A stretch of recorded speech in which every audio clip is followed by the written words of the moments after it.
Government of Newfoundland and Labrador's COVID-19 news conference. I'm Leslie Clark with the Department of Health and Community Services, and I'm the moderator for today's question and answer session. Joining us today are the Honourable Andrew Furey, Premier of Newfoundland and Labrador, the Honourable John Haggie, Minister of Health and Community Services, who is joining us via Skype from Gander, and Dr. Janice Fitzgerald, Chief Medical Officer of Health. Please stand by. Our news conference will begin shortly.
Thank you all for joining us for the Government of Newfoundland and Labrador's COVID-19 update for today, Friday, September 17th. As we've said many times in the past, we will always be dynamic and flexible when it comes to measures and approaches with respect to COVID-19. And as the epidemiology changes, as the evidence changes, we will change with it. Because if we've learned nothing, that is the right thing to do when it comes to this pandemic. And that's what we're doing today with respect to masks. So with that, I'll turn it over to Dr. Fitzgerald for today's update. Thank you, Premier. Good afternoon, everyone. Thanks for joining us. Since the media advisory 2 days ago, I guess, we have 4 new confirmed cases of COVID-19 in our province. 2 are in Labrador Grenfell Health. Both are contacts of a case and previous presumptive positives, and 2 are in Eastern Health. One is travel-related, and the second is still under investigation.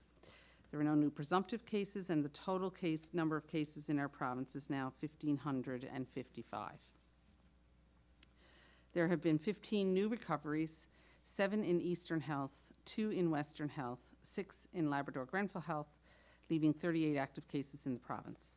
No one is hospitalized as a result of COVID-19, and a total of 286,325 tests have been completed to date.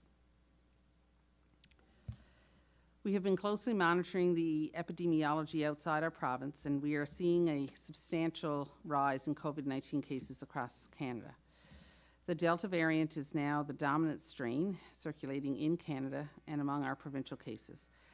This variant is more easily transmitted and causes more severe disease than the original COVID strain. So in response, most jurisdictions are escalating their public health measures at this time to curb the spread of the virus. We, as the Premier has said, have committed to adapt our own public health measures when the evidence shows a change is warranted. Therefore, effective midnight tonight, the special measures orders requiring masks in indoor public spaces will be in effect.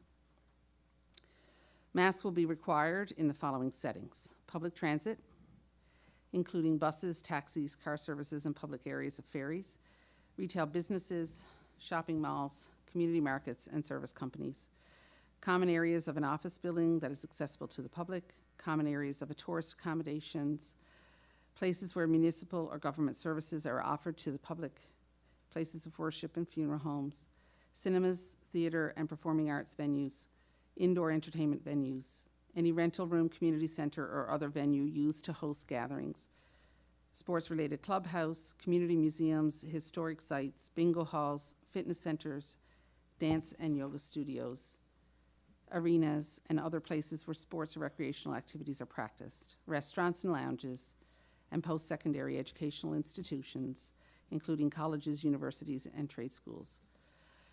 For K-12 schools, masks are required on school buses, as well as in common areas of the school.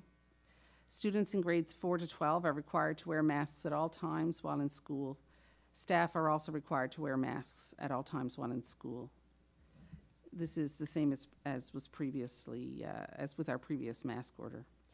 There are some exceptions to the special measures orders. Private offices and workplaces that are not open to the public are excluded from the requirement. However, they may implement their own masking policies. Masks are not required for children under the age of 5 and people with physical or mental health conditions that prevent them from wearing a mask. Masks will not be required while individuals are engaged in moderate physical activity, and in these cases, the mask can be removed for the duration of the activity only. Masks are not required while eating or drinking, but must be worn when moving around an indoor setting when not actively eating or drinking. Masks may also be removed for validating identification. Masks, coupled with vaccination, are a way that we can reduce our risk of COVID-19 transmission, and in light of this highly transmissible variant. There are several reasons why we made this decision right now. First, we want to ensure that children can stay in school for their physical, emotional, and developmental health. There is no vaccine approved for children under the age of 12, so it's up to all of us to keep their risk low. And masking is a small change we can all make that will have a big impact for children in schools. Second, we need to ease the pressure on public health resources. Right now, public health capacity in the regional health authorities is strained, and cases have been increasing over the past number of weeks. And on average, each case has a much higher number of contacts than they did some months ago, and more contacts are deemed to be high risk. Since August 27th, there have been about 60 potential COVID-19 exposure advisories issued, and we have seen greater wait times for testing because of this. Mandatory masking would significantly decrease the number of public advisories required, as many of these settings would be deemed low risk in the context of masking, coupled with high vaccination rates. The increased transmissibility of the Delta variant will require more of us to be fully vaccinated to provide community protection. I urge any of you out there who are not fully vaccinated to get vaccinated. As always, we will continue to watch the epidemiology, and when we are back in a place where we feel it's safe to remove the mandate, we will do so. Masking will not be forever. When we remove the mask mandate, we continue to strongly recommend it, and I know that most people follow that recommendation and continue to wear a mask.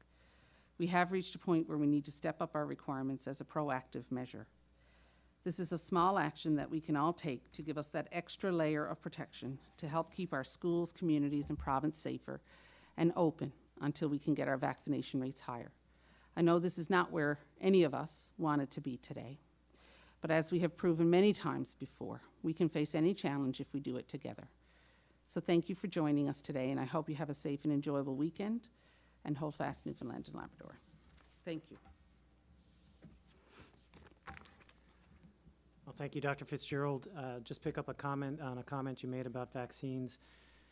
As we've said many times, vaccines are the number one thing that we can all do to help protect each other and ourselves and help get rid of masks and go back to a more normal lifestyle. So please, anyone out there who hasn't been vaccinated, please, please get the vaccine. It won't only help you, it'll help your neighbors, it'll help your community, school. It will indeed help the entire province. Together we can get through this, but we need everyone doing their part. And I know there's still some anxieties about vaccines, but I encourage everybody to please don't just trust Google. Google's not a doctor. It can provide some evidence if you know what you're looking for, but please trust the experts when seeking advice when it comes to vaccines. They're safe. You heard me say many times, vaccines in general have been one of humankind's best inventions. So please trust the experts, get vaccinated. I've also received some recent commentary with respect to the vaccine passports and that it will be divisive amongst Newfoundlanders and Labradorians. I don't subscribe to that. What I do think it will do is allow us to bring us all together, to protect ourselves, to ensure that those around us are protecting us as well. So please do your part. Get vaccinated, and together as a society, a community, and as a province, we will get through this. I'll now turn things over to Dr. Haggie, Minister Haggie, for a brief update. Thank you very much, Premier. We've said all along that COVID was a changing environment, and this is just another change, unfortunately, in the road. I think the comments made by Dr. Fitzgerald around health system capacity are one of my main concerns, given the high number of contacts that a mask-free environment has generated of late. It takes a toll on contact tracers, and we have had to recruit our second and third line tracers to help out our public health staff. I would like to take this opportunity once again to thank our public health staff for all the sterling work they've been doing and continue to do. We have seen a 5-fold increase in the daily number of tests generated as a result of these location-based advisories. We will be able to reduce that with the measures that Dr. Fitzgerald has announced today. And I would close by echoing what she and the Premier have said. If you haven't had a vaccine, get the shot. Thank you very much, Premier. Well, thank you, Minister. I'll now invite questions from the media. Thank you, Premier. For the benefit of our speakers, we have 2 media in person and 2 joining by phone. The first round of the question and answer session will give each reporter the opportunity to ask 1 question and 1 follow-up. Following this, there will be a final round where each reporter will have the opportunity to ask 1 final question. Our first questions are from Peter Cowan with CBC. Please go ahead and make your way to the mic. Dr. Fitzgerald, I want to ask about masking. You've said that even without masking being mandatory, most people are still wearing them. Anecdotally, in grocery stores, that still seems to be a case. So since mask utilization is already quite high, why does it need to be made mandatory at this point? So, I mean, I think we see that mask utilization is is quite good in some areas. I don't think it's good in all areas. I think we've had an outbreak that has, that has proven that. And we know that, it's not being used in schools at this point. So I think we just need to make sure that we're adding that extra protection. And we know there has been some research that's been done to show that adherence does increase when we have a mandate in place. And so I think that's where that sort of helped to inform our decision. And seeing what's happening elsewhere, I think it's prudent to do so.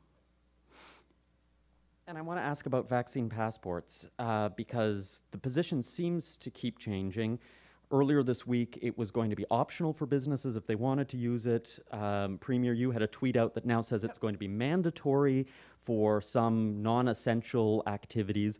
A lot of people, including businesses, are quite confused about this sort of back and forth. I'm happy to clarify any confusion. I think what it was based on was it was a tool in the toolbox comment, given the level of epidemiology and that we're seeing. But currently, we are seeing a concerning level of epidemiology, so it would be mandatory for non-essential services, period.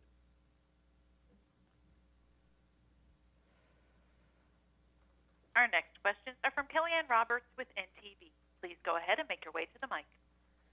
Thank you. Dr. Fitzgerald, also on the mask mandate, why as of midnight tonight, or why make this announcement, I guess, today on Friday? I think when we feel we need to make a decision, we need to make a decision. So, we're here. We feel this is what we need to do. Why wait? So that's why we brought it in today.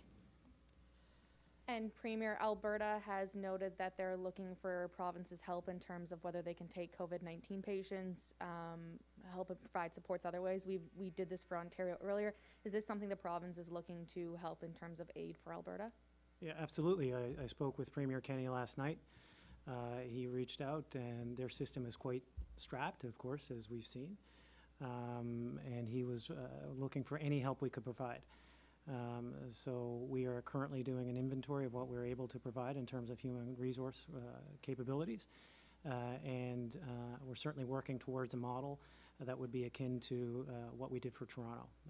This is, again, as this is a virus that impacts all of us as Canadians. And if we can play a small part in helping the healthcare system in Alberta, then we'll all benefit from that. And it's something that I think we should do if we're able to do, and we're assessing that ability right now. We will now go to the phones. Our next questions are from Noah Shepherd with VOCM. Please go ahead. Hi, this question is for Dr. Fitzgerald. About the size of public gatherings, is that changing in any way to protect against the Delta variant? No, not at this time. We will be requiring masking in any public gatherings, but that are indoors. But the size is not changing at this time. So for weddings and funerals, will masking still be required for there? Yes. Thank you. Our next questions are from Peter Jackson with The Telegram. Please go ahead. Good afternoon. I'm wondering about children in grades less than grade 4. I'm sure a lot of parents are wondering why their children shouldn't wear masks.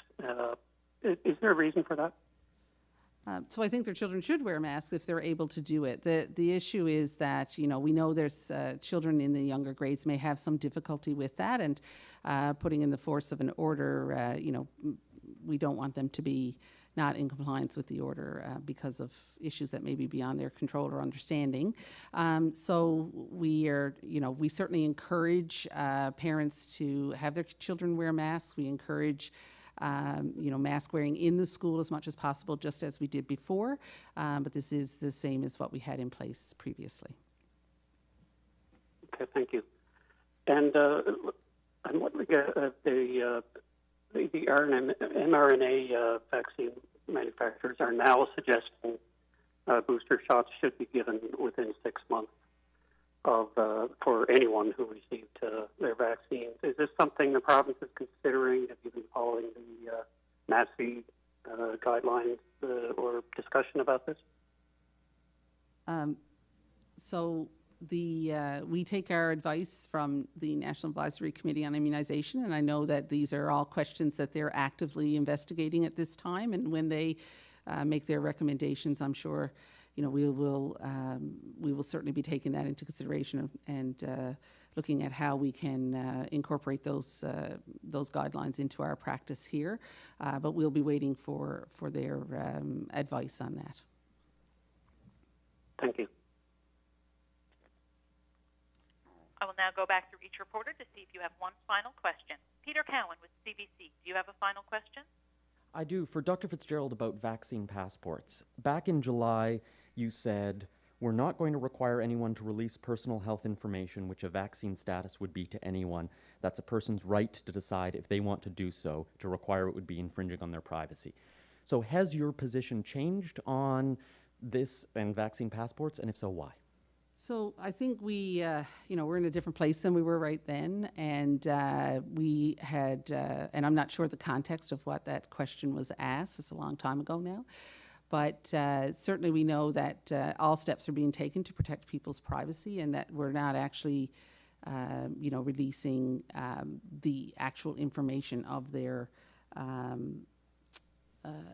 vaccine, what vaccines they've had or anything like that. So this question, of course, has been dealt with by people outside of me, and I'm sure that everything has been done to protect people's privacy to the greatest extent possible. Kellyanne Roberts with NTV, do you have a final question? Yes, thank you, Leslie. Premier, we've heard from nurses on the front lines, and I'm sure you have every day as well. They say that our healthcare system here is pretty well at capacity. What are we doing to help alleviate them with the idea that a fourth wave could be coming to the province? Sure, we're closely following the situation. I spoke to Ms. Coffey today, and we have a great working relationship. We recognize that this time has been incredibly stressful for nurses and indeed all healthcare providers. And we're looking at creative solutions for the future with respect to our own province. But as you've seen, this is not a problem that's unique to Newfoundland and Labrador. It's across the country. This time of stress, this time of need has exposed some cracks that are probably a little bit more than cracks than we would have liked to admit, and are actually some crevices, and we need to make sure that we're working together to fill those. That will be, that will take, short, medium, and long-term strategies. There's no easy fix. Money's not always the answer. If it was, some of the more wealthy jurisdictions would have this fixed already. It's, this is a series of forces at play on the healthcare system, unfortunately culminating in a time of a pandemic, but there's changing workforce, there's changing demands from members and employees, and it's all unfortunately hitting at the same time. But we've been committed, and I think Ms. Coffey would echo this as well, to working with her and her members, appreciating what an incredibly valuable service nurses provide to the province, and especially during this time of stress. Noah Shepherd with VOCM, do you have a final question? I do. This relates to the situation in Eastern Health. There were a couple gatherings which were highlighted in the releases about the COVID updates. I was wondering if there's been any recent developments in that situation, and if you could give us a little more detail about these gatherings. So Public Health has done their investigations, and I'm not involved in the day-to-day investigations that happen in those, so I can't really give you any major details with regard to that. But there were a couple of larger gatherings that had happened, and we had exposures at those gatherings. We've had, I think, 10 cases now that has been related to one of those gatherings, and as far as I know, none in the others.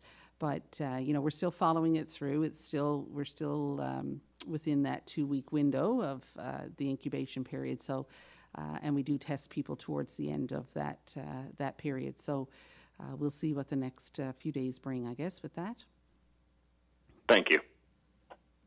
Peter Jackson with the Telegram, do you have a final question? Yes, this is sort of a follow to Noah's question.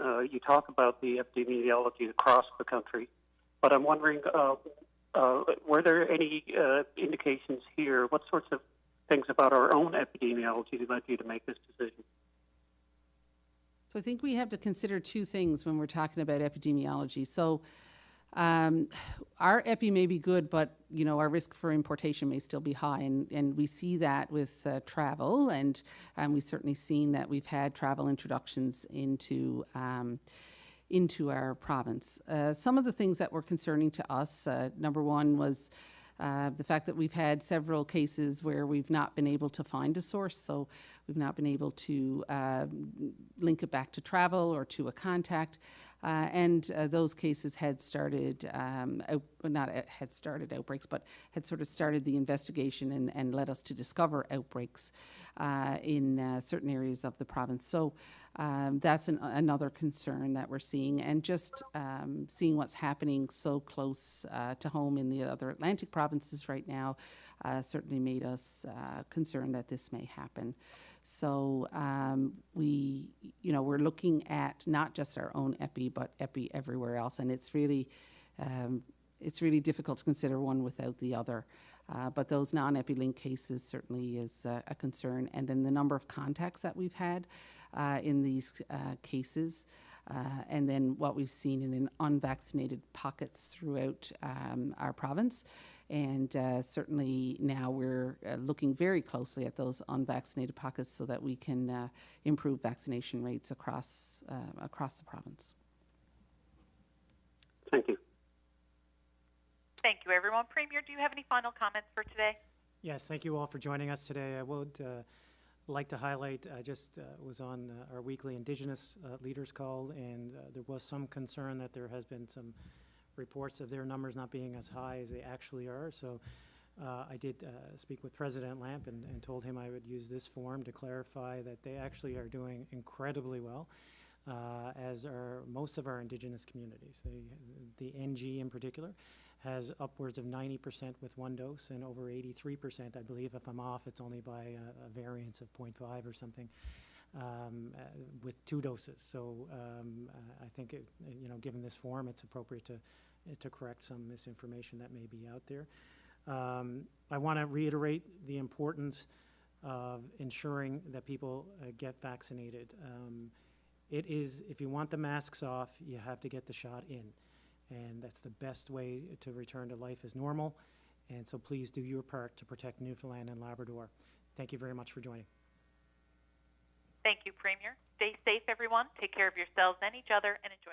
This is Jan. Jan sometimes visits her neighbor Paul. Paul has COVID-19, but doesn't know it.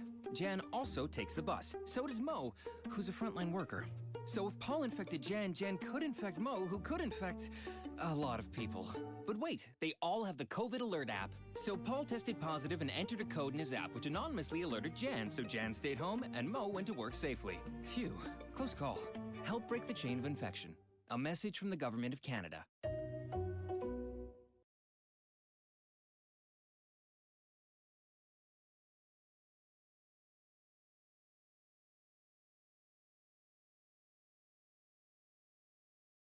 No, and they are zone 12, and the overall fully vaccinated